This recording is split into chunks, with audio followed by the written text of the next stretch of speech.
Pay কমিশনের report প্রকাশ। কর্মচারীদের মূল বেসিক সর্বনিম্ন ২৭,০০০ টাকা ও কর্মকর্তাদের ১,২৫,০০০ টাকা। এছাড়াও ১০০% পেনশন সুবিধা কার্যকর।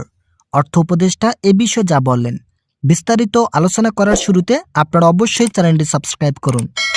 অবশেষে অর্থ উপদেষ্টার নির্দেশক্রমে সরকারি চাকরিজীবীদের বেতনের তালিকা প্রকাশ পেল। যারা কর্মচারী আছেন তাদের জন্য মূল বেসিক সর্বনিম্ন ২৭,০০০ টাকা নির্ধারণ করা হয়েছে। অপরদিকে উচ্চ গ্রেডের কর্মকর্তাদের জন্য ১,২৫,০০০ টাকা বৃদ্ধির নতুন সিদ্ধান্ত নিলেন পে কমিশন। প্রধান উপদেষ্টা বলেন, বেতন বৃদ্ধি করতে এত বিলম্ব করা মোটেও সঠিক কাজ না। পে কমিশনকে দায়িত্ব দেওয়া হয়েছিল ৬ মাসের মধ্যে রিপোর্ট, কিন্তু এই বিষয়টির ফলাফল এখন পর্যন্ত ফলপ্রসূত হয়নি। এতে করে কর্মচারীদের মাঝে ব্যাপক উত্তেজনাকর পরিস্থিতি তৈরি হয়। সংশ্লিষ্ট কর্তৃপক্ষের একজন ঊর্ধ্বতন কর্মকর্তা নাম অপ্রকাশিত রাখার শর্তে জানান, আমরা এবারের বেতন স্কেল এমনভাবে তৈরি করেছি যা ইতিপূর্বে বেতন স্কেলগুলোর তুলনায় অধিক শক্তিশালী।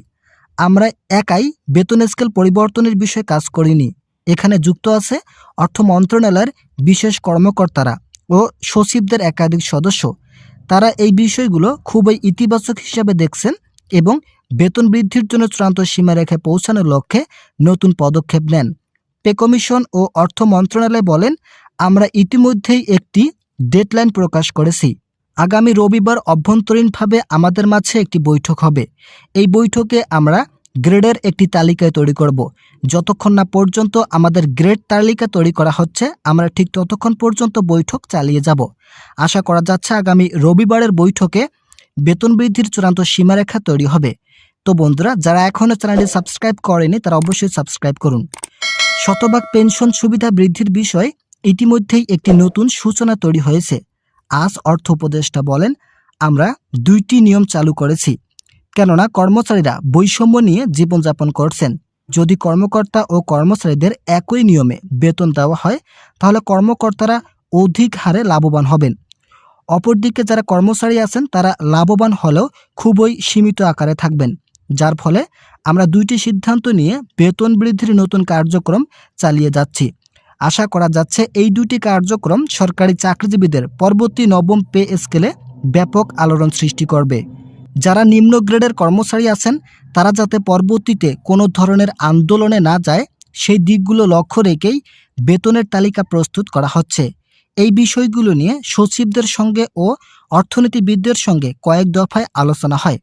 অর্থ মন্ত্রণালয়ের একজন সদস্য নাম অপ্রকাশিত রাখা শর্তে বলেন, আমরা একটি নতুন সিদ্ধান্তে পৌঁছেছি। প্রাথমিক দিক থেকে এই বিষয়গুলো নিয়ে আলোচনা করা হয়েছিল। সেই বিষয়গুলো খুব একটা যৌক্তিকতার সঙ্গে তুলে ধরা হচ্ছে না। তাই দেশের রাজনৈতিক পরিস্থিতি ও অর্থনৈতিক পরিস্থিতি সামলিয়ে উঠতে বেতনের যতটুকু সামঞ্জস্যতা ফিরিয়ে আনা প্রয়োজন সেগুলো নিয়েই কাজ করা হচ্ছে। আমরা বাংলাদেশের নির্বাচনী পরিবেশ খুবই গভীরভাবে পর্যবেক্ষণ করছি। এরই মধ্যে আইনশৃঙ্খলা বাহিনীদের সদস্যদেরকে পরিস্থিতি স্বাভাবিক রাখতে বলা হয়েছে যাতে কোনো ধরনের অপ্রীতিকর পরিবেশ না ঘটে। যেহেতু সামনে নির্বাচন, তাই এই নির্বাচনের আগেই বেতন বৃদ্ধি করাই হবে আমাদের মূল লক্ষ্য ও উদ্দেশ্য। তো বন্ধুরা, যারা এখনও সাবস্ক্রাইব করেননি তারা অবশ্যই সাবস্ক্রাইব করুন। পেনশন সুবিধা বৃদ্ধির বিষয়টি নিয়েও আজ একটি গুরুত্বপূর্ণ আলোচনা হয়। সংশ্লিষ্ট কর্তৃপক্ষের একজন সদস্য জানায়, আমরা পেনশন সুবিধা শতভাগ করার উদ্দেশ্যে বেশ কিছু পদক্ষেপ নেই। একই নিয়ম থাকলে কর্মচারীরা খুব একটা উপকৃত হবেন না, যার ফলে আমাদের অর্থনৈতিক শক্তি বৃদ্ধি করতে পেনশন সুবিধা শতভাগ করার নতুন সিদ্ধান্ত গ্রহণ করা হয়েছে। এরই মধ্যে বিভিন্ন রাজনীতিবিদরা বেতন বৃদ্ধির বিষয় নিয়ে ইতিবাচক তথ্য তুলে ধরেছেন। তারা বলেন, যদি অন্তর্বর্তীকালীন সরকারের আমলে গেজেট প্রকাশ করা হয় এবং সকল কিছুর সামঞ্জস্যতা পূর্ণতা পায় তাহলে নির্বাচিত সরকার এসেই বেতন বৃদ্ধি করবে। কিন্তু কর্মচারী মহলের সদস্যরা দাবি করেছেন, অন্তর্বর্তীকালীন সরকারের আমলে বেতন বৃদ্ধি বাধ্যতামূলক করতে হবে। আমরা কোনোভাবেই নির্বাচিত সরকারের হাতে বেতন বৃদ্ধির দায়িত্ব তুলে দিতে চাই না। এরপর থেকে বেতন বৃদ্ধির বিষয়গুলো নিয়ে ব্যাপক আলোড়ন পরিবেশ সৃষ্টি হয়। সংশ্লিষ্ট কর্তৃপক্ষের একজন সদস্য বলেন, বেতন বৃদ্ধির বিষয়টি নিয়ে এত জটিলতার পরিস্থিতিতে পড়ার কারণ কি?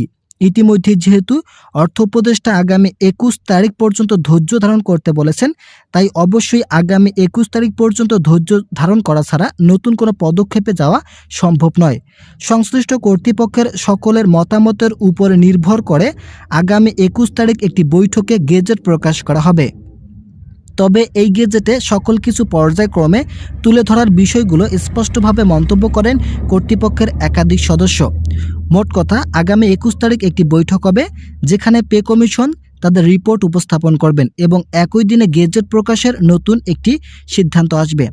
আশা করা যাচ্ছে সেই দিনই গেজেট প্রকাশ করা হবে। আর ২১ তারিখ গেজেট প্রকাশ করা হলে সরকারি চাকরিজীবীরা আগামী ফেব্রুয়ারি মাস থেকেই নবম জাতীয় বেতন স্কেলের চূড়ান্ত সিদ্ধান্তে পৌঁছাবেন। আশা করি সরকারি চাকরিজীবীরা পাবেন নবম পে স্কেল আগামী ফেব্রুয়ারি মাসের প্রথম থেকেই। তো সে পর্যন্ত অবশ্যই আপনারা আমাদের এই চ্যানেলটি সাবস্ক্রাইব করে আমাদের সঙ্গেই থাকুন।